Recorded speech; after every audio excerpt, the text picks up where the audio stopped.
Short film এখন বনাব বিচাৰি আছে কিন্তু নিজৰ কেমেৰা নাই আৰু কেমেৰা নেট ল'বলৈ হয়তো অকণমান অসুবিধা হ'ব পাৰে মই আজি আপোনালোকক 4খন মুভিৰ নাম ক'ম সেই 4খন মুভিৰ নাম শুনাৰ পিছত বা মোৰ এই ভিডিঅ'টো সম্পূৰ্ণৰূপে চোৱাৰ পিছত তেতিয়া আপোনালোকৰ এই প্ৰব্লেমটো সম্পূৰ্ণৰূপে দূৰ হ'ব গতিকে এই ভিডিঅ'টো আপোনালোকে কমপ্লিট চাওক আৰু বিশেষকৈ যিসকলে এই বিষয়ে ইণ্টাৰেষ্টেড তেওঁলোকে সম্পূৰ্ণৰূপে ভিডিঅ'টো চাব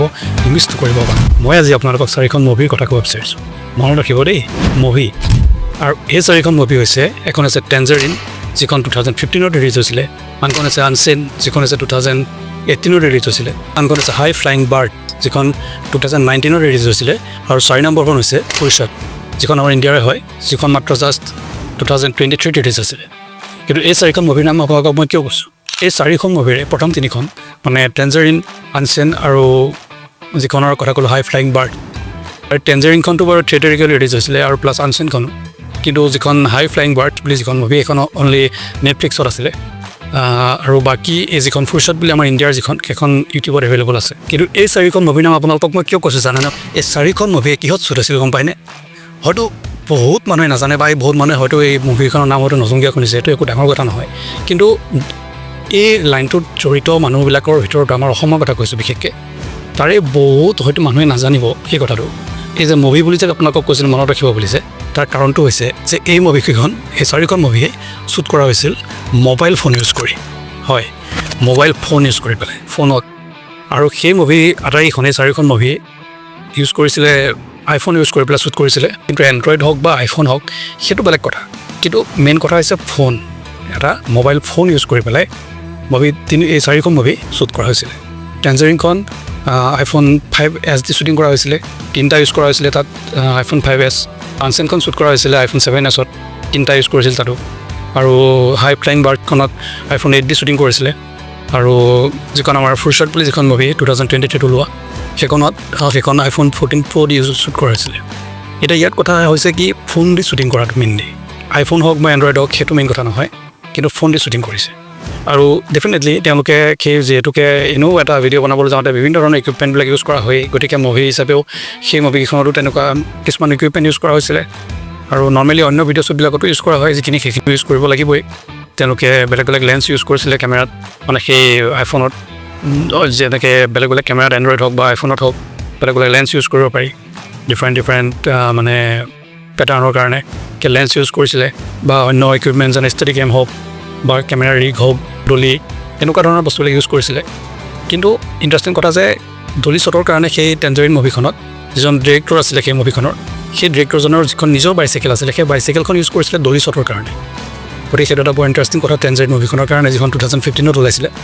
গতিকে কথা হ'ল এতিয়া এইটো যে আমাৰ ইয়াত বিশেষকৈ যদি ক'বলৈ যাওঁ মই অসমৰ কথা যদি ক'বলৈ যাওঁ এতিয়া মানুহে কিবা এখন চাপ'জ শ্বৰ্ট ফিল্ম এখনকে যেতিয়া শ্বুটিং কৰিবলৈ কিন্তু তেতিয়া বহুত মানুহে শ্বৰ্ট ফিল্মখন বনাব লৈছোঁ গতিকে এতিয়া কেমেৰা নাই এতিয়া কেনেকৈ শ্বুট কৰিম বা এতিয়া কেমেৰাৰ কাৰণে কোনোবা এজনক আনিবলৈ হ'লেও আকৌ বহুত টকা দিব লাগিব বা কেমেৰা ৰেণ্ট লওঁতো বহুত টকা দিব লাগিব এনেকুৱা কথা আহি পৰে গতিকে সেইকাৰণে ধৰক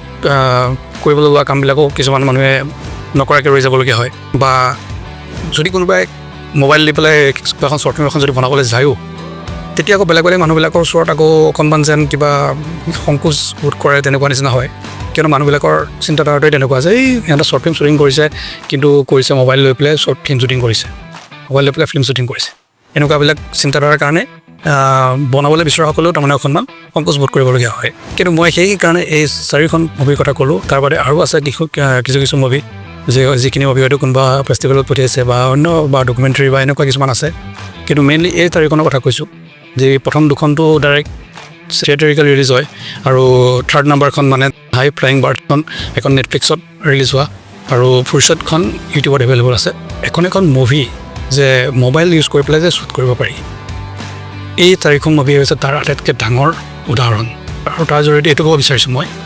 যে এখন শ্বৰ্ট ফিল্ম বনাবলৈ যাওঁতে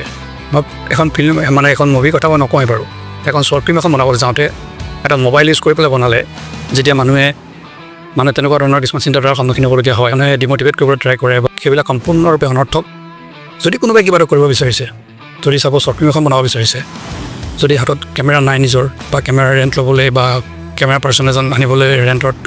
তেতিয়া অসুবিধা হয় তেতিয়াহ'লে ৰৈ থাকিব নালাগে যদি ভাবিছে জাষ্ট ষ্টাৰ্ট কৰিব লাগে ভাবিছে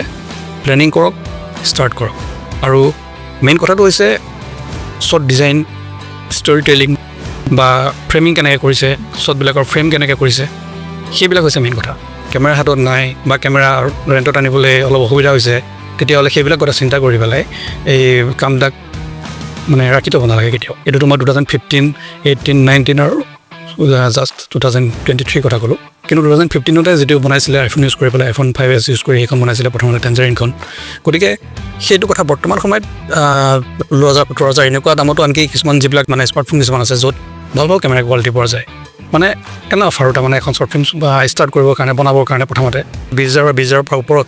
যিবিলাক কেমেৰা আহে ফোনবিলাকত বহুত ভাল কোৱালিটিৰ কেমেৰা আহে আজিকালি। গতিকে কোনো মানে আজিকালি টেনশ্যনেই নাইকিয়া তেনেকুৱা কৰিবৰ কাৰণে। আৰু সেই মুভিখনত মই যিখন ক'লোঁ তেওঁলোকে এডিটিং কৰিবৰ কাৰণে ফাইনেল কাট প্ৰ' বা আফটাৰ এফেক্টছ, প্ৰিমিয়াৰ প্ৰ' বা কালাৰ গ্ৰেডিঙৰ কাৰণে ডাভিঞ্চি ৰিজ'ল্ভ ইউজ কৰিছে কোনোবাই। গতিকে তাৰপিছত গোটেই এডিট কৰি বা কালাৰ গ্ৰেডিং কৰি ফাইনেল যিটো ফাইনেল আউটপুটটো তেওঁলোকে DCP ফৰ্মেটত কনভাৰ্ট কৰিছে, মানে ডিজিটেল চিনেমা পেকেজত তেওঁলোকে কনভাৰ্ট কৰিছে, কৰি পেলাই মানে থিয়েটাৰিকেল ৰিলিজৰ কাৰণে যিখন মানে চিনেমা হলত ৰিলিজ হৈছিলে। গতিকে তেনেকৈ কৰিছে, কৰি পেলাই তেওঁলোকে সেইধৰণে চিনেমা এখন বনাইছিলে। গতিকে কোনো প্ৰব্লেমেই নাই। বৰ্তমান সময়ত কিমান এভেইলেবল আছে, বহুত এডভান্স এপছবিলাক এভেইলেবল আছে। বেলেগ বেলেগ প্লেটফৰ্মত এডিট কৰি পেলাই তাৰপিছত ফাইনেল আউটপুট এটা বনাব পাৰি আৰামত মোবাইলৰ জৰিয়তে। গতিকে ভাবিলে কিবা এটা যদি ভাবে কিবা এটা আইডিয়া আছে, ইউনিক আইডিয়া এটা আছে, সেই আইডিয়াটো লৈ পেলাই জাষ্ট ষ্টাৰ্ট কৰিব লাগে। কিন্তু কেমেৰা নাই, কেমেৰা ৰেণ্ট ল'বলৈ দিগদাৰ, সেইবিলাক ভাবি পেলাই কিন্তু কোনো ৰৈ থাকিব নালাগে আজিৰ দিনত। আৰু সেইটো এটাতকৈ ডাঙৰ উদাহৰণ। আৰু হয়তো বহুতখিনি মানুহে হয়তো এই কথাটো নাজানে যে তেনেকৈ মোবাইল দি পেলাই যে মুভিও বনোৱা হৈছে। কিছুমান মানুহৰ মনত যিটো একদম সাংঘাতিকভাৱে ভুল ধাৰণা এটা সোমাই থাকে যে শ্বৰ্ট ফিল্ম এখন বনাব বিচাৰিছে, মোবাইল দি বনাইছে, কেমেৰা এটা ল, এনেকুৱা মেণ্টেলিটি থাকে তাৰমানে। যিসকল সেইখনৰ লগত জড়িতই নহয় তেনেকুৱা মানুহবিলাকেও আনকি তেনেকুৱা কথা কয়। এনেকুৱা ধৰণৰ মেণ্টেলিটি মানুহবিলাক পোৱা যায় বনোৱাৰ আগত। গতিকে সেই মানুহবিলাকৰ কথাটো গুৰুত্ব দিবই নালাগে। লগতে মানে কিবা আইডিয়া আছে, কিবা এটা নতুন ইউনিক এটা কিবা কৰিব বিচাৰিছে, আৰামত ষ্টাৰ্ট কৰিব পাৰে, কোনো প্ৰব্লেম নাই। যোন মানুহে তেনেকুৱা ধৰণে ডিম'টিভেট কৰিবলৈ ট্ৰাই কৰে তেওঁলোকক এইকেইখনৰ নাম আপোনালোকে কৈ দিব, যিখনৰ কথা মই আজি ক'লোঁ। আৰু যিখনৰ কথা মানে মই চিয়'ৰ যে বহু এই লাইনৰ লগত জড়িত মানুহেও নাজানে। আমাৰ অসমত এনেকুৱা লাইনৰ লগত জড়িত বহুত ডাঙৰ মানুহবিলাকেও মানে বহুত ডাঙৰ বুলি কওঁতে মই কিছু সংখ্যক মানুহৰ কথাই ক'ব বিচাৰিছোঁ আচলতে। গতিকে তেনেকুৱা কথাৰ সন্মুখীন হ'লেই আপোনালোকে মোৰ এই ভিডিঅ'টো দেখুৱাই দিব দৰকাৰ হ'লে। এই 4খন মুভিৰ কথা আপোনালোকে তেনেকুৱা মানুহক কৈ দিব। গতিকে পুনৰ একো এটা ভিডিঅ'ত লগ পাই আছোঁ। ধন্যবাদ।